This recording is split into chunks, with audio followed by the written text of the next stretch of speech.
진해하는 벗이여. 그대는 왜 사람들이 나이가 들수록 더욱 고독해지는지 궁금해한 적이 있는가?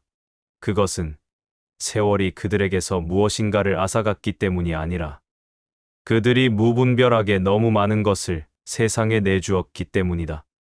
젊은 날의 우리는 자신의 내면을 마치 아고라의 상인처럼 너무나 쉽게 펼쳐 보이지 않았던가. 우리의 꿈을, 두려움을, 약점을, 그리고 가장 은밀한 생각들까지도. 내가 아테네의 거리를 걸으며 수많은 영혼들을 관찰해온 세월 동안 한 가지 변치 않는 진리를 발견했다. 그것은 바로 말이 가진 이중적 본성이다. 말은 우리를 자유롭게도 하지만 동시에 우리를 가두는 쇠사슬이 되기도 한다.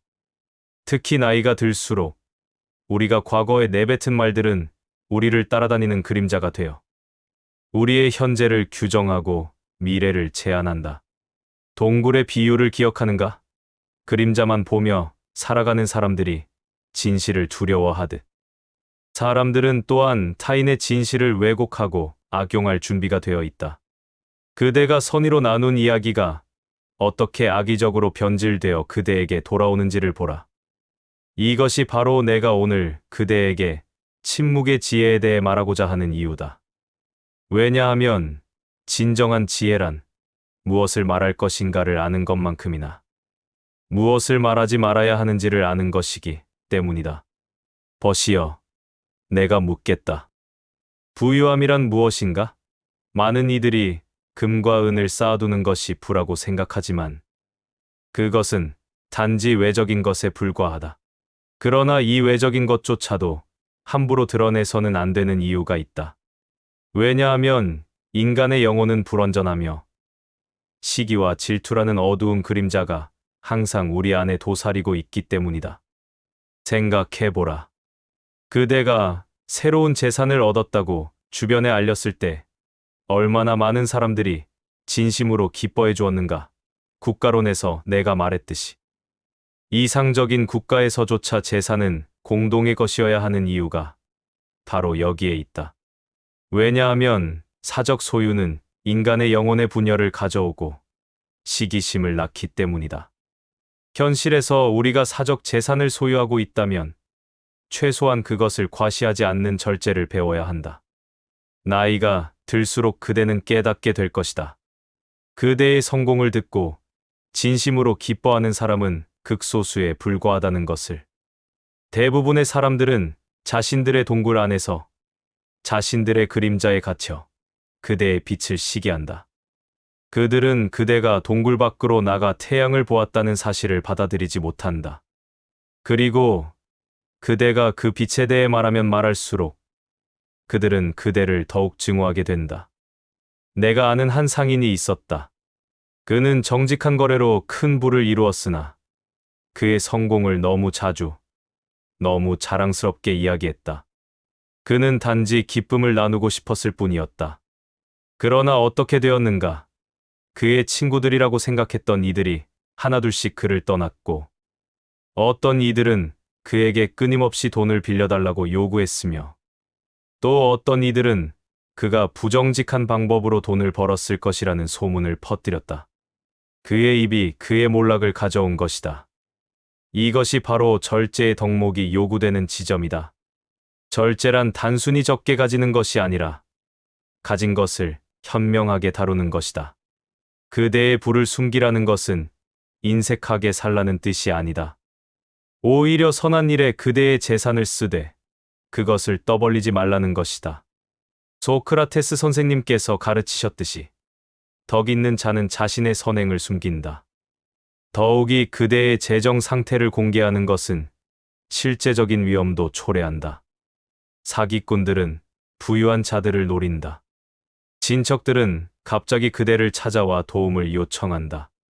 그대가 거절하면 냉정하다고 비난받고 도와주면 당연하다고 여긴다. 이것이 정의로운가? 아니다. 그러나 이것이 인간 본성의 현실이다. 나이가 들수록 그대는 더욱 신중해야 한다. 왜냐하면 노년의 재산은 그대의 안전과 존엄을 지켜주는 마지막 보루이기 때문이다.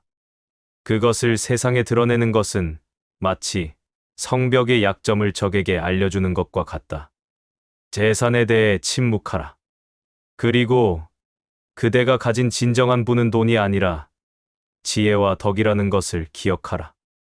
이것이 바로 철학자가 추구해야 할 부의 형태이며 이것만이 아무도 그대에게서 빼앗을 수 없는 영원한 재산이다. 그대여, 가정이란 무엇인가? 그것은 단순히 혈연으로 묶인 사람들의 집합이 아니다. 가정은 가장 작은 형태의 폴리스 즉 국가이다. 국가론에서 내가 말했듯이 정의로운 국가는 각자가 자신의 역할을 충실히 수행할 때 이루어진다. 마찬가지로 정의로운 가정도 각 구성원이 자신의 위치에서 조화를 이룰 때 완성된다.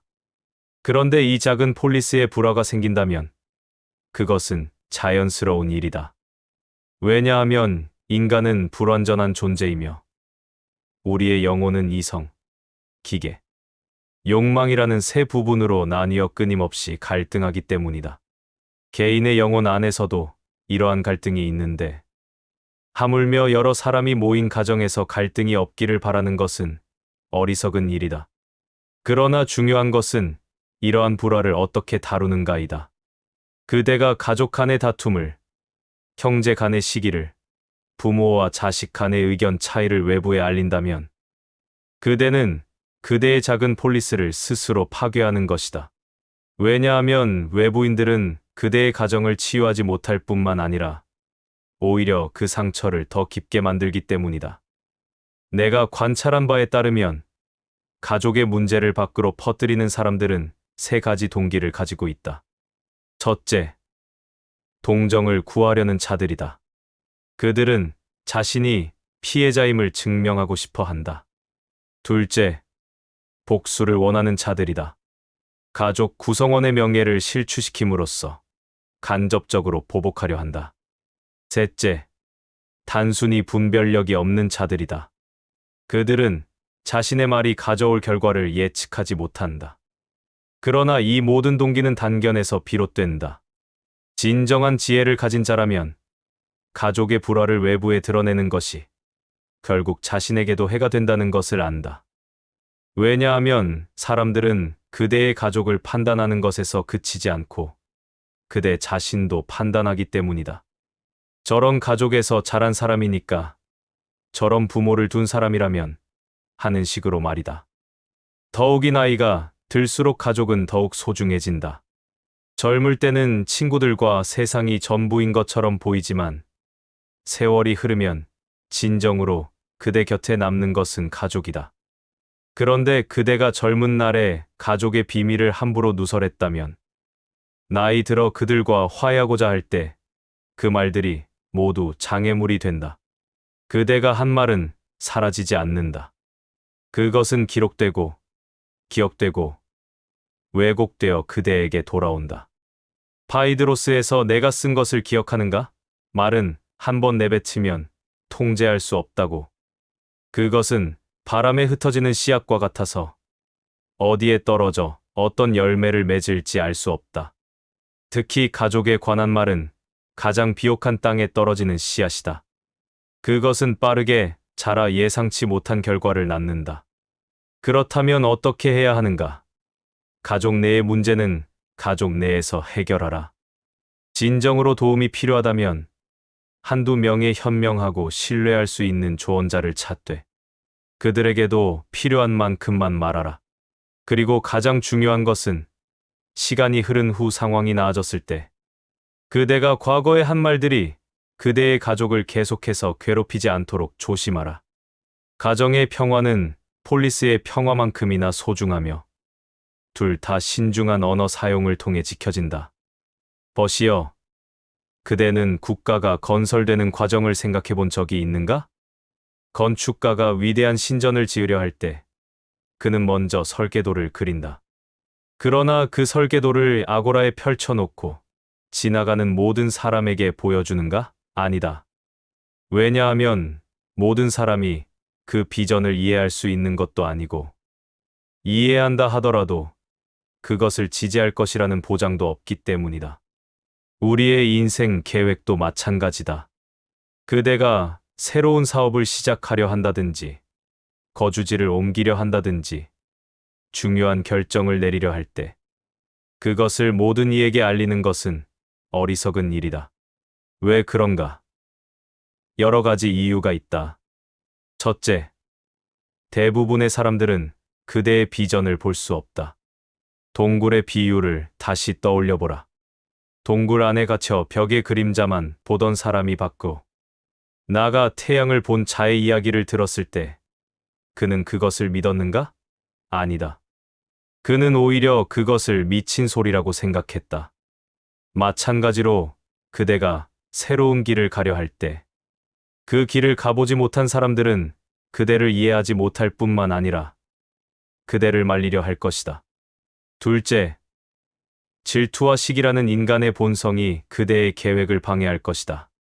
그대가 위대한 일을 꿈꾼다고 말하면 어떤 이들은 그것은 불가능해. 너는 그럴 능력이 없어. 현실을 보라고 말할 것이다. 이들은 악의를 가지고 있지 않을 수도 있다. 그들은 단지 자신들의 한계를 그대에게 투사하고 있을 뿐이다. 그러나 그 결과는 똑같다. 그대의 영혼에 의심의 씨앗을 뿌리는 것이다. 셋째, 말이 가진 신비로운 힘을 잊지 마라. 바이드로스에서 내가 논했듯이 말은 단순한 소리가 아니다. 말은 현실을 창조하는 힘이 있다. 그대가 계획을 말로 표현하는 순간 그것은 더 이상 그대만의 것이 아니게 된다. 그것은 공적인 선언이 되고 그대는 그것에 대한 책임을 지게 된다. 만약 상황이 변하여 계획을 수정해야 한다면 사람들은 그대를 일관성 없다고 비판할 것이다. 내가 젊은 시절 만난 한 철학자를 기억한다. 그는 위대한 저술을 쓰겠다고 아테네 전역에 선언했다. 그는 자신의 책이 어떤 내용을 담을 것인지, 얼마나 혁명적일 것인지 모두에게 말했다. 그러나 무슨 일이 일어났는가? 그가 실제로 쓰기 시작하자 그의 아이디어는 그가 말했던 것만큼 혁명적이지 않았다. 사람들은 실망했고 그를 허풍쟁이라고 불렀다. 그의 입이 그의 작품보다 앞서갔고 그것이 그의 명성을 해쳤다. 반면에 진정으로 위대한 일을 이룬 자들을 보라. 그들은 조용히 작업했다. 그들은 말 대신 행동했다. 그리고 그들의 작품이 완성되었을 때 그것이 스스로 말하게 했다. 소크라테스 선생님은 책 한 권 쓰지 않으셨지만 그의 삶 자체가 가장 위대한 철학이었다. 나이가 들수록 그대는 이것을 더욱 절실히 깨닫게 될 것이다. 젊을 때는 꿈을 말하는 것만으로도 흥분되고 그것이 마치 이미 이루어진 것처럼 느껴진다. 그러나 세월이 흐르면서 그대는 알게 된다. 말과 행동 사이의 거리가 얼마나 먼지를. 그리고 그 거리를 줄이는 유일한 방법은 말을 줄이고 행동을 늘리는 것임을. 그러므로 그대의 계획을 가슴속 깊이 간직하라. 마치 임신한 여인이 아기를 품듯이. 때가 되면 그것은 자연스럽게 세상에 나올 것이다. 그때까지는 침묵 속에서 그것을 키우고 보호하라. 이것이 바로 현명한 자의 길이다. 벗이여, 정의란 무엇인가? 내가 평생을 바쳐 탐구한 이 질문에 대해 가장 간단한 답은 이것이다. 각자에게 그에게 합당한 것을 주는 것. 그런데 그대가 누군가에게 선을 베풀고 나서 그것을 온 세상에 알린다면 그것은 진정한 선행인가? 매논에서 내가 논했듯이 진정한 덕은 그 자체로 선한 것이다. 덕은 외부의 보상이나 인정을 필요로 하지 않는다. 마치 태양이 빛나는 것이 그 본성인 것처럼 덕 있는 자가 선을 행하는 것은 그의 본성이다. 태양이 나를 보라, 내가 빛나고 있다고 외치지 않듯이 진정으로 덕 있는 자는 자신의 선행을 떠벌리지 않는다. 그런데 왜 그렇게 많은 사람들이 자신이 베푼 도움을 알리려 하는가? 그것은 그들이 아직 진정한 덕의 단계에 이르지 못했기 때문이다. 그들은 명예라는 것을 추구한다. 국가론에서 내가 구분한 영혼의 세 부분을 기억하는가? 이성, 기계, 그리고 욕망. 자신의 선행을 자랑하는 자는 기계의 부분, 즉 명예와 인정을 원하는 부분에 의해 지배받고 있는 것이다. 이것이 왜 문제인가? 여러 이유가 있다. 첫째, 그대가 베푼 선행을 이야기하는 순간, 그것은 더 이상 순수한 선행이 아니게 된다. 그것은 일종의 거래가 된다. 나는 이것을 했으니 너희는 나를 인정해야 한다는 무언의 요구가 되는 것이다. 그리고 만약 사람들이 그대를 충분히 칭찬하지 않는다면 그대는 섭섭해하고 분개할 것이다. 둘째, 그대가 도움을 받은 사람의 입장을 생각해보라. 그대가 그에게 베푼 은혜를 다른 사람들에게 이야기한다면 그는 어떤 기분이겠는가? 그는 창피함을 느낄 것이다. 그리고 그대에게 감사하기보다는 오히려 원망하게 될 수도 있다. 왜냐하면 그대가 그의 어려움을 공개적으로 드러냈기 때문이다. 진정한 선행은 받는 자의 존엄을 지켜준다. 셋째, 그대가 선행을 자랑할 때 사람들은 그대의 다른 모든 행동을 의심의 눈초리로 보기 시작한다. 저 사람은 정말로 선의로 도와주는 걸까? 아니면 자랑하기 위해 도와주는 걸까? 이러한 의심은 그대의 모든 선행의 가치를 떨어뜨린다. 내가 아는 한 부유한 남자가 있었다. 그는 많은 가난한 이들을 도왔는데 항상 그것을 공개적으로 알렸다. 처음에는 사람들이 그를 칭송했다. 그러나 시간이 지나자 사람들은 그를 비웃기 시작했다. 그는 선행을 하는 것이 아니라 명예를 사는 것이라고. 그의 선의는 그의 허영심에 의해 더럽혀진 것이다. 반면에 진정으로 존경받는 자들을 보라. 그들은 조용히 선을 행한다. 그들이 도운 사람들이 나중에 그것을 알리더라도 그들 자신은 침묵한다. 그리고 바로 이 침묵이 그들의 선행에 더 큰 가치를 부여한다. 왜냐하면 사람들은 안다. 진정한 덕은 보상이나 인정 없이도 선을 행한다는 것을. 나이가 들수록 그대는 더욱 많은 기회를 갖게 될 것이다. 조언을 해줄 수 있고, 재정적으로 도와줄 수 있고, 경험을 나눌 수 있다. 이때 그대가 어떻게 행동하는가가 그대의 진정한 품격을 드러낸다. 그대가 도움을 준 후 침묵할 수 있다면 그대는 철학자의 길에 한 걸음 더 가까이 간 것이다. 그러나 그대가 그것을 자랑한다면 그대는 아직 명예를 사랑하는 자의 수준에 머물러 있는 것이다. 선을 행하라. 그러나 조용히 하. 그대의 오른손이 하는 일을 왼손이 모르게 하라. 이것이 진정한 철학자의 덕이며 이것이 그대의 영혼을 진정으로 고귀하게 만드는 길이다. 마지막으로 가장 중요한 것을 말하고자 한다.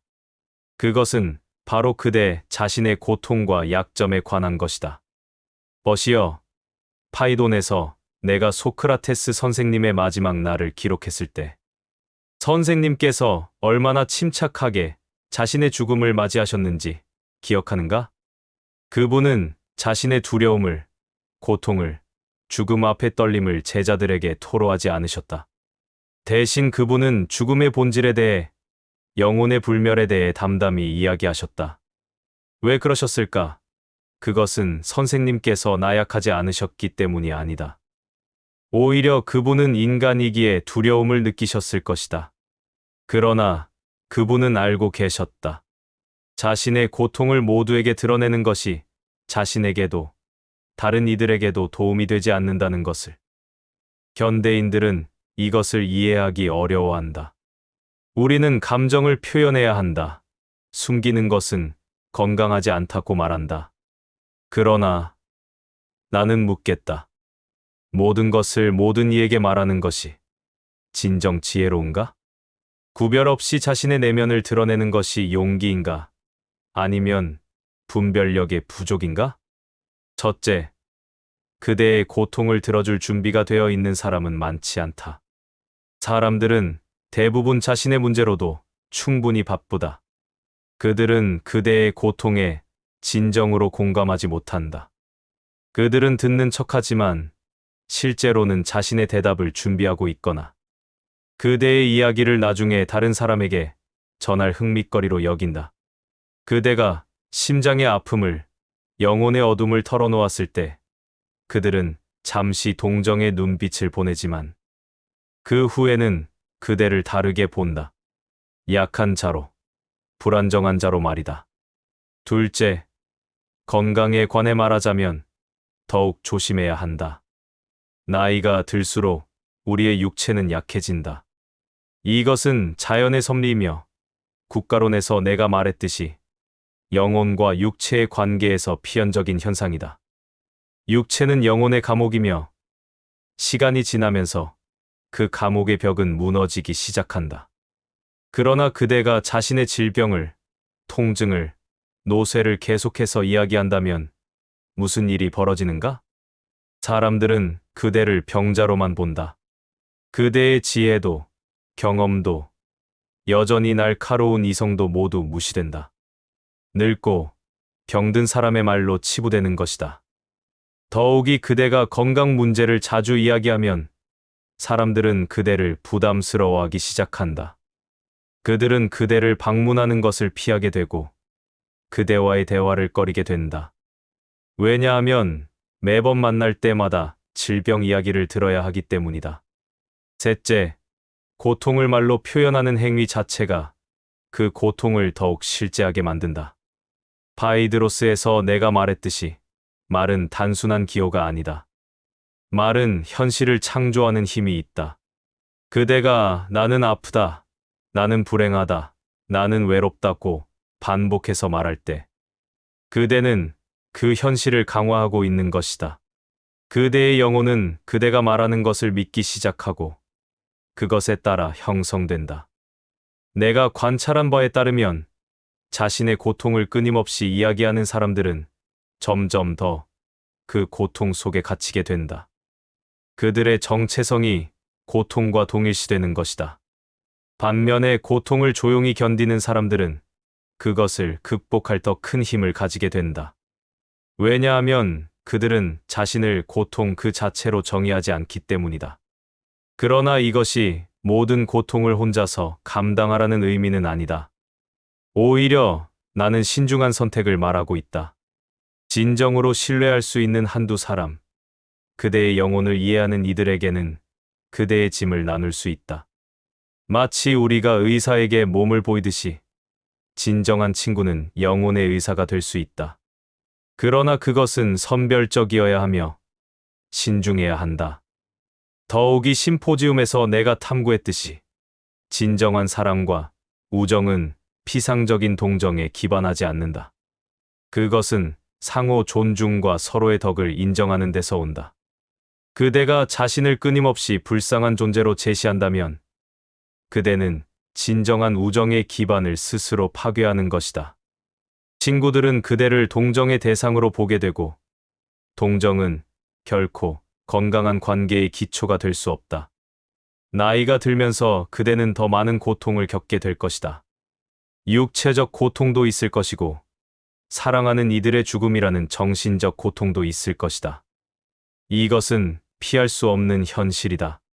그러나 그대가 이 고통을 어떻게 다루는가가 그대의 품격을 드러낸다. 스토아 철학자들이 말하는 것처럼 무감각해지라는 것이 아니다. 고통을 느끼되 그것에 압도되지 마라. 고통을 인정하되 그것을 과시하지 마라. 그대 안의 이성, 즉 영혼의 가장 고귀한 부분이 감정을 다스리게 하라. 이것이 바로 철학자의 삶이며 이것이 그대를 진정으로 자유롭게 만드는 길이다. 끝으로 크리톤에서 소크라테스 선생님께서 보여주신 것을 기억하라. 선생님은 부당한 사형 선고를 받으셨고 탈출할 기회도 있으셨다. 그러나 선생님은 침착하게 법을 따르셨다. 선생님은 자신의 두려움이나 분노를 제자들에게 쏟아내지 않으셨다. 대신 선생님은 정의에 대해, 영혼에 대해, 올바른 삶에 대해 이야기하셨다. 선생님의 위대함은 고통이 없었기 때문이 아니라 그 고통을 품위 있게 다루셨기 때문이다. 그대도 그렇게 할 수 있다. 그대의 고통을 내면의 신전에 간직하라. 그것을 침묵 속에서 숙고하고 그것으로부터 지혜를 얻어라. 그리고 세상에는 여전히 강하고 지혜로운 모습을 보여라. 이것이 위선이 아니다. 이것은 절제이며 용기이며 진정한 철학자의 덕이다. 버시여, 이제 우리의 대화를 마무리할 때가 되었다. 내가 그대에게 말한 5가지 비밀, 물질적 풍요, 가족의 불화, 미래의 계획, 베푼 선행, 그리고 내밀한 고통, 이 모든 것의 핵심에는 하나의 덕목이 자리하고 있다. 그것은 바로 절제이며, 더 정확히 말하자면 말의 절제, 즉 침묵의 지혜이다. 국가론에서 내가 그린 이상 국가는 각자가 자신의 역할을 충실히 수행하고 4가지 기본 덕목, 지혜, 용기, 절제, 정의를 실천할 때 이루어진다고 했다. 그대의 인생이라는 작은 국가도 마찬가지다. 그대가 무엇을 말하고 무엇을 침묵할지를 아는 것, 이것이 바로 절제의 덕이며 이것이 그대의 인생을 조화롭게 만든다. 젊은이들은 말하기를 배운다. 그러나 진정한 철학자는 침묵하기를 배운다. 이것이 소크라테스 선생님께서 우리에게 가르쳐 주신 가장 큰 교훈 중 하나다. 선생님은 말하기 전에 2번 생각하라고 하셨다. 아니, 나는 말하겠다. 3번, 4번 생각하라고. 왜냐하면 한 번 내뱉은 말은 다시 주워 담을 수 없기 때문이다. 그대가 나이 들어가면서 명심해야 할 것은 이것이다. 침묵은 공허함이 아니다. 침묵은 가장 깊은 형태의 웅변이다. 침묵 속에서 지혜가 자라고, 침묵 속에서 영혼이 정화되며, 침묵 속에서 진리가 드러난다. 말이 많은 자는 지혜가 적고, 침묵하는 자는 진리에 가깝다. 그러므로 버시여, 이 5가지 비밀을 그대의 가슴속 깊이 새겨라. 그리고 매일 아침 태양이 떠오를 때 스스로에게 물어라. 오늘 나는 무엇을 말해야 하고 무엇을 침묵해야 하는가? 이 질문을 끊임없이 던지는 자만이 진정으로 자유로운 삶을 살 수 있다. 동굴을 벗어나 태양을 본 자는 다시 동굴로 돌아가 그림자 속에 갇힌 이들을 구해야 할 의무가 있다. 그러나 그는 모든 것을 한꺼번에 말하지 않는다. 왜냐하면 그들의 눈이 아직 빛에 익숙하지 않기 때문이다. 마찬가지로 그대도 그대의 지혜를, 경험을, 고통을 선별적으로 나누어야 한다. 때와 장소와 대상을 가려서 말이다. 기억하라. 진정한 철학자는 말이 적다. 그는 행동으로 보여준다. 그는 자신의 삶 자체가 가르침이 되게 한다. 그리고 무엇보다 그는 침묵의 가치를 안다. 침묵은 때로 가장 강력한 메시지이며 가장 깊은 사랑의 표현이고 가장 위대한 지혜의 증거이기 때문이다. 이제 그대의 길을 가라. 말을 아끼고 행동을 풍성히 하며 침묵 속에서 지혜를 키워라.